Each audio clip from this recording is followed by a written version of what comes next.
Hello, everyone. Welcome back to E20 Zone TV, the game that I genuinely hate with a passion, and that is West Ham versus Spurs. Before I get started on this video and get your comments in, let me know what you think on current affairs at West Ham United. It's been a bit of a mental 24 hours with regards of many things, so we've got to appreciate life as best as we can. Obviously, though, we've got a Judas turning up in the ranks against us on Saturday night. And you know what? I'm actually quite looking forward to this game. I'm not going to lie. I'm actually really looking forward to this game because I think we're going to catch them cold, if I'm being honest. But nevertheless, we are here to talk about it. If anyone wants to come on, by all means, you can come on, have you say, and get your predictions in. But we're going to start off with this. And it is the return of the Judas. Mohamed Kudus is going to be coming back to the London Stadium. And I really do hope he gets a very extreme welcome when he enters the pitch come Saturday evening. Listen, right, the way that transfer was handled in the summer, it was bad by him. It was bad by our owner. It was bad by many other things. But the issue is he decided to fuck off to Spurs, and you just don't do it as a West Ham player. Nevertheless, am I really surprised by it? Not really at all. He arrived, he's been here, and he's been and gone, and we don't really care now. Do you know what I'm saying? But what we will care about is if this man scores at the weekend. Because if he scores and sits in front of the home fans and does that sort of celebration again, I think he's going to be looking for a clump on Saturday night. I'm going to go through it in stages. Obviously, Spurs are a different animal altogether this year. Yeah, they're a side that looks like they're investing a lot of money into it. And you know what? They've got, and I hate, it pains me to fucking say it, but they actually look like they've got a quite good team. Yeah, but I think we might be all right in this game, though. I don't know why. I've just got a feeling West Ham might just turn up in this one because they always seem to do. But listen, we've got to stop Mo, and the best way to stop him is basically getting someone on him. Whoever we do get on him, whether that's Malik Diouf, whether that's fucking Aaron Wan-Bissaka, whoever it is, right? We must shut this geezer down and just get into him a little bit because we all know that he's got a bit of a temper on him. And when it ain't going his way, he gets frustrated. And that's what we've got to do. We've just got to stick it on him, get a tackle on him, and literally back him up to a point. Obviously, Spurs have got some other good players in their ranks and all. And Thomas Frank is a very good manager, right? He's a manager that I've always said that would be brilliant at West Ham, but West Ham didn't fancy paying the money for the geezer. Do you know what I'm saying? So, you know, it was one of them ones really, and as painful as it is, he's gone to there, and they've actually done all right. They've had 2 wins, 1 defeat, a bit of a shock result against Bournemouth, so they can be beaten. That's another thing, they can be beaten. Obviously, Richarlison is in there, Paulini is in there. They've signed some decent players, and one thing with us, and someone got this up the other day, funny enough. They turned around and said West Ham haven't lost to Spurs since 2019.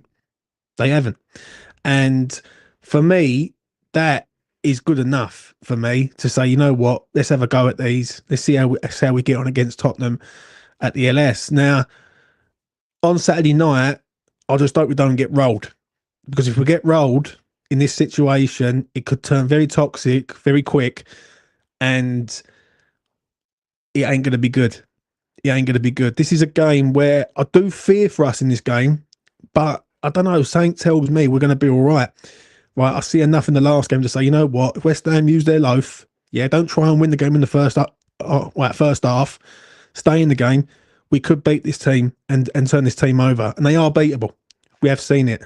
Now, I'm going to go over to the West Ham side of things, and listen, it looks like Callum Wilson is going to be leading the line for us, and for me, I never thought I'd see that day. Do you know what I'm saying? Never thought I'd see the day that Callum Wilson would come in and save the day for West Ham United Football Club. Never. But Krug is out, and obviously we ain't got another striker, so Callum Wilson's going to be leading the line. His goal against Nottingham Forest last time out was excellent bit of movement. And if you give him a chance against anyone, he could score, and that's what we need. We need goal scorers. Bryce says, "Is it cool if I hit the like button?" Yes, you can, mate. Hit the like button; it goes a long way. People, gets us out there, doesn't it? Anyway, Callum looks like he's going to be coming in.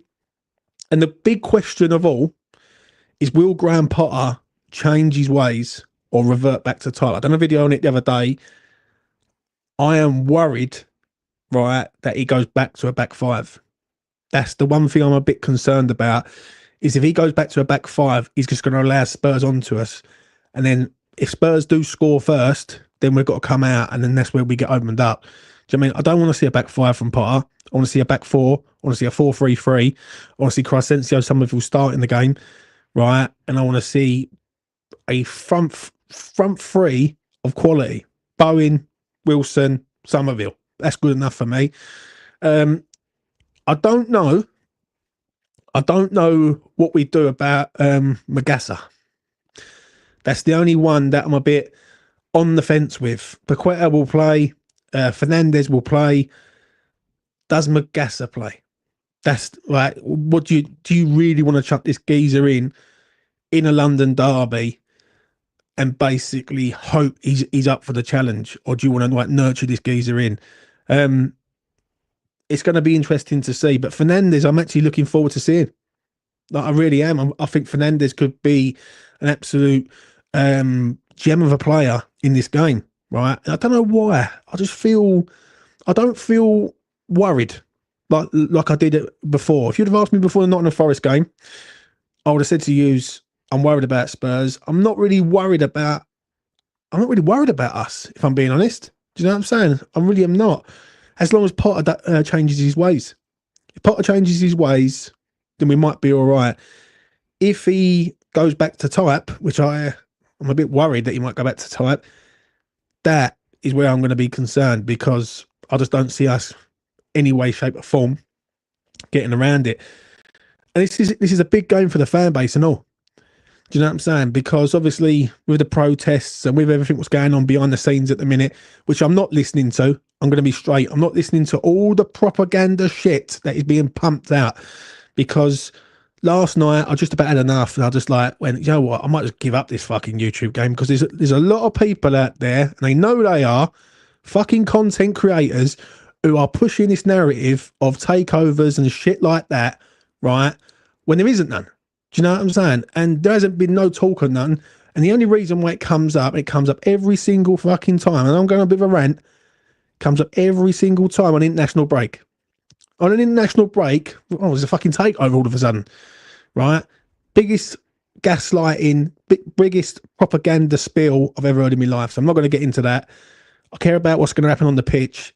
I care about basically us beating these, because I fucking hate Tottenham with a passion, right? I've got a lot of Tottenham mates, and if we turn these over, and I'm going to be doing a live watch along, right? If we turn these over, mate, I am going to be fucking shameless on fucking Saturday night. Mark my words on that. I am coming for everyone.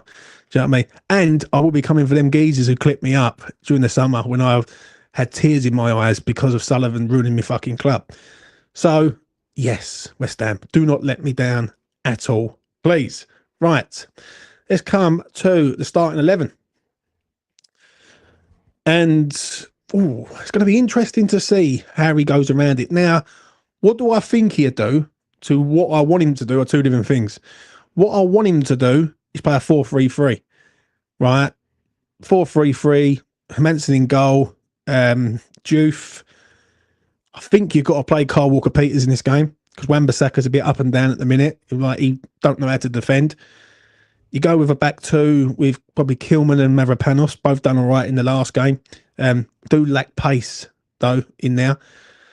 The three in midfield would be Paqueta, Fernandez, and then you got one more. And the one more is the problem. Do you go James Ward-Prowse? Do you go Thomas Souček? Do you go Magassa? Yeah, that's where you got to look at it. For me, I don't think throwing Magassa in this game is the right move, right? I think bringing him on in this game, yeah. Throwing him in from the start in this game, no, right? He definitely will have to play, which is a given. But I don't think James Ward-Prowse, even though I'm going to say this to you, James Ward-Prowse loves a goal against Spurs. He loves a goal against Spurs, so it might benefit us having him in the side or not. But if I had my way, it'd be Thomas Souček and the front three picks itself. Bowen, Wilson, Somerville. Now, what I think he's going to do is I think he's going to go to a back five, and I think he's going to go 5-3-2. I think he goes Wilson and Bowen up front. I'll start with the up front first. 3 in midfield of Paqueta, Fernandez, Ward-Prowse, and then the back 5. And obviously 4 of them will pick themselves, and the other centre half will be Todibo. That's what I think he might do, and go with like Todibo, Mavropanos in the middle, Kilman on the other side, and that would be it. I don't know about that though. I'm going to be straight. If he goes down that route and he pushes that buttons and he goes down that path, then he's asking for the sack for me. He really is. And that is where I'm going to be concerned. So there's 2 lineups there. Let me know what you think in the comments, and chuck your comments in. I'm going to read them all out in a minute. I'm just going to get to this, and then we have a little read about. So that's my lineups. Now, predictions time. Oh, dear me. I hate this game. I fucking hate this game with a passion. This is one game in the season that I just want to know what the result is right now, so I can prepare myself, right, for the outcome. And obviously I don't. I don't know what's saying it to me, but I think we're going to turn them over. I don't know, like something's just saying to me that we might get something out of this game. We haven't lost to this team since 2019 at the LS. Right, we just don't lose against them. Right, the safest bet really is a draw, and I've been calling a draw basically ever since the Nottingham Forest game. Right, I said the Nottingham Forest game. After that game, I said I think Spurs is the biggest draw I can see. Right, both teams won't want to lose the game.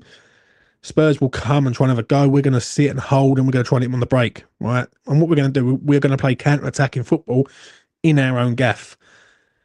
But I don't know. Something's telling me West Ham might turn up for this one, and it would probably cement someone's legacy. Like, if I'm being honest, but I'm going to go safe. I'm actually going to go for a draw. I'm going to go for a 1-1. I think West Ham turn up. I think we have a go. Wouldn't surprise me if we score first. They equalise, and we've had 3 1-0s in the last 6 years. I think it is at the LS. So I'm going to go for a draw, and I think it'd be an entertaining game. I think Kudus will get booked and all. That's another, if you want a bet, Kudus to get booked in this game, because I think West Ham will rattle him. The fan base will rattle him, and he will get booked. He'll get frustrated, and he'll get a yellow card. So that's my prediction on that. Right, as I said, let's get to your comments. Let's see what you're all saying. You know what I mean? Mike Theory, hope you're well, mate. Bowen Masterclass pending. I want at least 5 cards from us. You know what, mate? We need to see something in regards of performance, though, don't we? Mavro has to start. He did when the international games. He's in form. I agree with you on that. The thing that is worrying is we score early. Can we hold on to the lead? We always sit back after we score. One thing we need to do is, if we do score early, and if we are going to sit back, we've got to sit back and have pace on the break. That's where Somerville comes into play here for me. Somerville, for me, has to start in this game. He simply does. He carries the ball. He beats a man. We need people that, if we can turn the ball around, which we're usually pretty good at, turn the ball around and hit the balls over the top for Bowen and Somerville. We can't keep relying on individuals all the time if they're not, like Bowen, for instance. We can't rely on him all the time to save the day for us. And Bowen seems like he's doing it all the time. But Somerville has to start for me, and I just don't see who else there is. Like, I don't see, if Fulkrug's out, which he is out, you know, and I look at that team from Jay Woods there. Let's get that team up. My team for Spurs: Hermanson, Kyle Walker-Peters, Mav, Kilman, Diouf, Paqueta, Fernandez, Soucek, Cryer, Wilson. I think that is the team. That's the team. You got pace on both flanks. You got a centre forward who knows where the goal is in Wilson. Um, I think it's a big game for Fernandez. Like, Fernandez wants to become a hero at this club. He goes and puts in a performance against Tottenham, then he'd be an instant hit.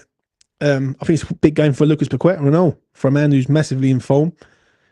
And listen, as long as we're in this game up to the 70th minute mark, we might be all right. We might be all right indeed. Let's see what Barry's got to say. Shout out to Barry. If Potter reverts, then his head's on the block. I sort of agree with you on that, mate. I'm not going to lie. Yeah, it's not good. I'm worried. I'm worried that he does go back to type though, because he'll probably look at it and think, I want to change it. Let's hope he don't. Because if he goes back to type again, then even I can't defend him for that. Do you know what I'm saying? Let's have a look. What else have we got here?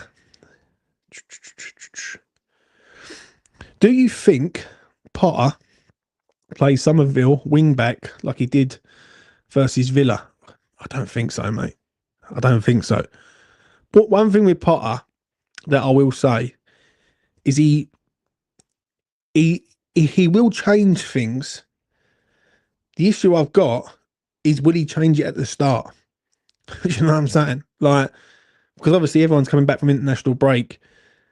Is he prepared to change it at the start? Like, is he going to be looking at this and think, right, Spurs are a good side. We don't want to go toe to toe with them because we could get absolutely smashed in the first sort of 20 minutes. And one thing we can't have is a Chelsea situation. If I'm sitting there Saturday night and I'm doing a watch along and West Ham are 3-0 down against Spurs at home and we're getting hammered, I think he's asking for trouble. He's simply asking for it. Do you know what I mean? So I think it's a big team selection from him. If I'm being truthful, this is where he's going to earn his money. He might go with Magassa in midfield. He might prove us all wrong, and then go from there. Someone says here that announced the signing of Antonio. Imagine that, mate. Fucking hell. What carry on? And Nottingham Forest is slowly becoming Greece FC. I'm scared we lose Mav to them. Nah, leave it out, mate. Leave it out, mate. Golden Bennett. We ain't going to lose to them. Let's have a look. Hopefully Guilherme can get on the pitch. His pace and power is needed. Obviously, we just got to make sure that we stay in the game, right? And we've got to. One thing I need to see West Ham do is rattle them. Right, that's what I need. I need sliding tackles going in. I need yellow cards. I need people to be getting stuck in and rattling this team. Right. One thing I noticed with Spurs the other day, which they do it all the time. They never learn, but that's what it is to be a Spurs fan. Is that they gloat and think they're just going to roll through a team, and then when Bournemouth turned them over, Bournemouth beat them 1-0. They didn't really do a lot after Bournemouth scored. If we can score early, right, then we've got half a chance. See, that's a fair point, right? My worry is if Paolini's crunching Somerville or Bowen and they get injured, let's hope. Good game. Play with passion. I don't think Paolini get near him, mate. Do you know what I mean? I really don't. I think for me, all right, it's going to be a huge game for Fernandez. Like, this is going to be the one. And obviously, we don't even know if Igor's going to be in this side. You know, imagine if Igor's in the back three. Do you know what I mean? That's another one who he's got a bit of pace about him and all. So, you know, it is what it is. I never want to see Somerville play wing back again. He's not built for it. I remember that game against Villa, and I just felt like he was just ineffective. My problem is with Potter, yeah. If I've got one problem with Graham Potter at the minute, yeah, it's playing with a back five. and trying to play his wing back bollocks, yeah, when he don't have to. And the thing is, he knows he don't have to do this. He does, because the amount of times last year I see him change it in game to a 4, go 4-3-3, we'll look at a completely different side. I remember a game last year against Bournemouth at home. We went 1-0 down early. The fan base started to get on players' backs quite quick. And then he made 2 subs, changed it, went 4-3-3, and then next thing you know, was a completely different side. Completely different side. So, you know, it is what it is. Let's have a look, see what he said again here. And additionally said on your watch along, he doesn't make the second half. He was right, mate. Yeah, he actually come off, didn't he? He come off at half time. Half time he come off, and that was the end of him for 8 months. So, you know, it is what it is. Let's get to Colin. Shout out to Colin. James, Potter must play Paqueta, Fernandes and Magassa in midfield with Somerville, Wilson and Bowen up front. Do you know what? If Magassa's ready to rock and roll, right, then you play him. It's simple. For me, I do think we need a bit of experience in there at the start, because you don't really want... I'd rather bring on players with energy when the game's about 65, 70 minutes in, right? Because we are going to need it. But I don't believe Magassa's going to be starting. I think Magassa comes on as a sub, if you want me to be honest. Let's see what Brozovic has got to say. Callum Wilson leads the line. My striker. Wasn't your striker in the summer though, was he? Was he, Brozovic? But we won't mention that. I don't know about that. Magassa needs to earn the shirt. I disagree on that comment straight away. You know, he gets ahead of James Ward-Prowse, who, if he gets picked at all... See, that's another thing that Potter's got. With everything that's going on currently right now, he's also got to fend off people's opinions with James Ward-Prowse. That's another thing that he's got to watch. So, yeah, it is a bit mad at the minute. What else we got? Let's have a look. Skip up to the top. Let's have a look. What else we got? Nothing. James, would you pick Magassa or Potts? Potts would be so up for this. Do you know what? It's such a tricky one, because I just don't think he rates him, mate. Right? I don't think Potter rates Potts. If I'm being truthfully honest, which is a bit bad, really, considering throughout the whole of the pre-season, you know, there was no inkling to say that he didn't fancy him, and all of a sudden he don't fancy him. I don't think you can risk Potts in this one. Yeah, one thing West Ham need is a good midfield. Right, they need to have a solid midfield against Spurs. Spurs' midfield is going to be what? Paulinho in there. They're probably going to have Sarr in there, I think, somewhere along the lines, like Bentancur. I don't even know who their midfield's going to be. But we need a solid midfield, right?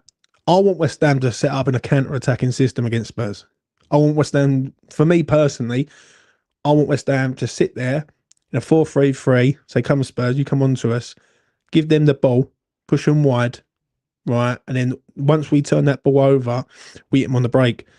Fernandes, Paqueta, Somerville, Bowen, you name it, we'll do it. AD Lad's in the chat, people. I'm going to bring him in for a discussion. But let's just do that for 1 sec. Oh, excuse me, AD Lad in the building. AD Lad, what you saying, mate? Hey, mate, how are you? It's been a while. All good, mate. What are you saying? I mean, I'm excited for the game against Spurs. Considering that we just came off a great win against Forest away from home as well. But I agree with what you said, which is to give them the ball as much as possible and try and hit on the break, basically. Yeah, I know, mate. I know. So how do you see it going on the weekend? And or better still, what are you expecting from West Ham? Do you mean the season or the weekend? Weekend, season, now. Yeah, in all honesty, I think our summer transfer window was actually pretty decent. I would give it a 6 out of 10. Right. Um, I think for me, we got the right players in, which is the most important thing. I would have wanted us to do more business, which means maybe get a striker, a centre half, and another attacker. But I understand that not everything can be done in one window. But the players that we got, I'm really excited about. Matheus Fernandes, Malik Diouf, Magasa. Like these are really, really, really good players, and the right profile, the right age, which we should have done last summer. And I mean, too late, but it is what it is. At least we are now focusing on the right players and the right profiles. If you compare the last summer to this summer, I mean, this summer was much better in my opinion. I think this summer was a bit more toxic though than last summer, if I'm being honest, because I think some of the transfers that we've done this summer has been a bit mental. Like, and especially with Kudus coming back at the weekend, that's another thing I'm going to ask you. How do you think he's going to? How do you think it's going to pan out for him? I think I'm one of those guys that didn't rate Kudus as highly as others did. Right. I saw a lot of flaws in his game. For instance, he's very wasteful with the ball. He holds onto the ball for way too long. His end product isn't great. If you ask me whether I would pick between Somerville and Kudus, the answer is very simple. I would much rather have Somerville in the team. I think he's more direct. He's got a better end product. I think he's just more efficient with the ball. And to be honest, I think I really didn't mind selling Kudus if it meant we signed like what we signed with Matheus Fernandes, who I think is an unbelievable midfielder. And I'm surprised we actually ended up getting him because I thought he would have gone to a team like a Forest, or he would have gone to a team like Atletico Madrid were linked with him at one point. So, I mean, that was an amazing signing. Couple that I don't know if people know, but Sangusu Magasa is a very, very, very good midfielder. And if you look at the numbers from last season, he was one of those players that had the highest numbers in terms of recovering the ball, in terms of covering areas. He's exactly what West Ham needed, and we ended up getting him, which is a great signing. Uh, Would you so start him in this game? I would Like, 100%. I think, uh, considering and knowing Potter, I don't think he's going to start, but I would start him. I would start him. I would start Somerville. And the reason I'd start him is because James Ward-Prowse really isn't providing anything really substantial at this moment. So I would start him. I think we're going to see the same team that we saw against Forest. In all honesty, I think we're going to see the exact same team, except Callum Wilson coming in for Fulcrook. yeah, but is that good enough to contain a Spurs side who, if they do score first, then we've got to come out, and that's the I agree. worry. That's the worry for me. If my problem is if West Ham go through and do a Chelsea reboot and basically collapse against these, it will be. If you think Chelsea was toxic, it would be there'd be people literally wanting to get on the pitch to punch the players in the face. Like it's as simple as that. I think it's clear. When you play against Thomas Frank's teams, the last thing you want to do is press them high because they're a team that loves space in behind. They love players that can run in behind. They do have Xavi Simons, who's going to be playing as well, who's a very good player, who's going to be having his debut against us. So on all honesty, I think you can't really compare it to Chelsea because I think Chelsea are another level to Spurs. Um, but for me, I think for me, I see a lot of holes in Spurs' game as well. I think we have. I mean, I don't know many people are going to agree with me, but I think we have a better midfield. If we play our full strength midfield of Paqueta, Magasa, and Fernandes, I think that's better than what Spurs have. In all honesty, better than Bentancur and the Swedish midfielder. Yeah, So I think for me, we have a good chance of winning the game, but we can't play into Spurs' hands. It's just as simple as that. predictions. What you saying? Uh, I mean, there's the positive side, and I want to be positive because we just came off a great result against Forest. So I'm gonna Right. go 2-1. I'm gonna go 2-1 to West Ham. Do West Ham have to score first in this game to win the game for you? Yeah, they do because if this was Ange Postecoglou, I would have said no. But since this is Thomas Frank and his teams are very well set up to defend really, really well Yeah, in ranks of four, I would say we have to score first. yeah. Listen, I agree there. I think if we go a goal down, I am going to be concerned because I don't see West Ham scoring two against this Yeah, side. Do you know what I mean? Like from a losing position. If West Ham go 1-0 up, and the whole fan base is together, which I do believe that the fan base will be together in this game. Like, I think it'd be quite a, how can I put it? I think it's going to be quite an intimidating atmosphere over there, especially when they know Kudus is going to be coming out. They know the like situation with that. They know that we hate Spurs and all, which is that also helps the situation. And I think you're going to see really who's up for it in a West Ham shirt and who's not in this game. Yeah, because if we have passengers in this game, then it ain't going to wash. If I'm being honest. I just hope James Ward-Prowse doesn't start this game because, as you know, our pitch is a big pitch and it's difficult to cover our pitch. So I hope we start, even if we don't start James Ward-Prowse, I hope we start Soucek instead of him and have Summerville play. I would much rather prefer that than have really James Ward-Prowse as the deepest midfielder. I would much rather Magasa play because I think even if it's his first game and he doesn't do well, it's a risk worth taking in my opinion, rather than playing James Ward-Prowse, who from a set pieces point of view isn't doing really well either. And you have Finance who can take set pieces. You have Summerwell who can take set pieces. We have players that can take set pieces. So for me, I think there's no point playing Ward-Prowse. And the striker situation for me is a bit worrying going into this season, in all honesty, because we've got two players. I know Wilson did really well against Forest and had a top game, but I'm still worried about whether we are able to keep both of them fit throughout the season. That's the worry for me. Any final words, AD, before I let you go? No, I'm just looking forward to the game. I hope we get a positive result, because if we get a positive result, that's two really good positive results against two good teams. So I think for me, we can then take that and move into the next game. And I think it shows you that Potter finally, once he got the midfield that he wanted, all of a sudden you're seeing a change in the way we play, and moving back to the back four, which is a big difference. I don't want to see the five at the back anymore. I want to see the four at the back. And let me ask you something, because something you just said there, sorry to interrupt, but something you said about it could be the start of something. It could be. If he goes and beats Spurs, he beats Nottingham Forest 3-0, he goes and beats Spurs, then the tide might start to turn around, right? Because then it will prove that Potter was right about getting his players. What defines a good result at the weekend? Performance or result? For you? No, for me, at this point, it has to be the result. We can play really well, but if we don't get the result, then it doesn't really matter. For me, the result is the most important thing.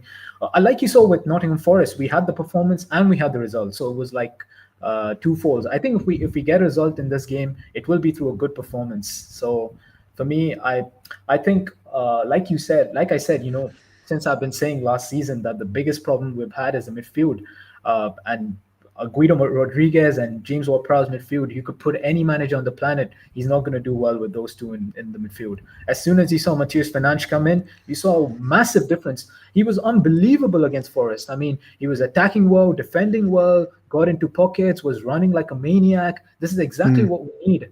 And I know Magasa is going to do the same.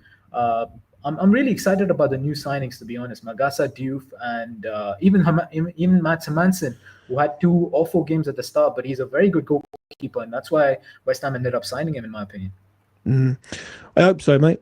I hope so. I think it's a big game for Potter, this one, and this will prove to a lot of fans, including myself, whether he's a stubborn bastard or he has changed his ways. I hope he changes his ways. I hope he's gone, you know what, this 5 ain't working. I can get away with a 4 and I can be a bit more proactive. Now, my argument with this is that if he goes to a back 5 and West Ham are trying to see the game out, I'm not against that. But starting the game in a back 5 or 5-3-2 in a system that just doesn't look like it's doing anything, that to me is a problem. And we just don't create enough chances in that system, if I'm being honest. Yeah, so to counter that, the reason I feel he was playing a back 5 was because of the midfield, because he had Ward-Prowse and Guido, and he felt if he played a 4, he just wouldn't have enough time to protect them, and he needed something to protect them, which he felt was the three centre backs and the two wing backs. Now that he's got Matheus Fernandes, I would be extremely surprised if he went to a back 5, and he got Magasa as well, because they're two players that can really cover a lot of ground, and we all know that at the West Ham Stadium we need to cover as much ground as possible. So for me, I think for me, there's no way he goes back to back five. If he goes to the back five, then I'll be on your side and I'll be as frustrated as anybody, to be honest. I just don't think he can. I just don't personally. I just don't think he can now because basically, if he goes to a back five against them, he's asking for trouble. He's literally asking for it. I agree. I agree. Do you know what I mean? So yeah, right. AD, I'm gonna let you go. Take it easy. Right, cheers. I'll see you after the game. Peace. That is AD. He has come on to have his say. Get your final comments in. I want to listen before I wrap this up because I'm going to wrap this up in 5 minutes. Give us your sort of predictions in the chat. Let me know what you think on how the game is going to go. I do agree with something that AD just said. I do make him right. It's a big game for Potter because if he goes and wins this game, then you just beat Nottingham Forest away, Spurs at home. You might be able to start turning the ship around from a really fucking toxic start. I don't think a point's a bad result in this game. I really don't, right? Because I just don't. As long as we don't lose to this team, yeah.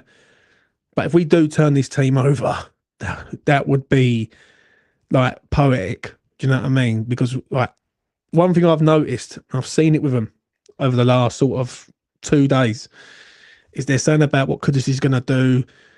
They've took the piss out the general sale, right? The tickets on general sale.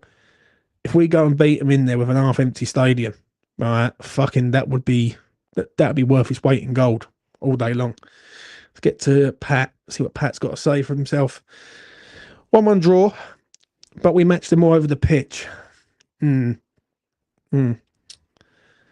tell you what, it would not surprise me if Callum Wilson scores the winner and becomes an hero.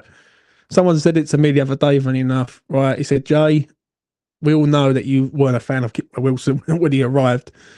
And I went, yeah.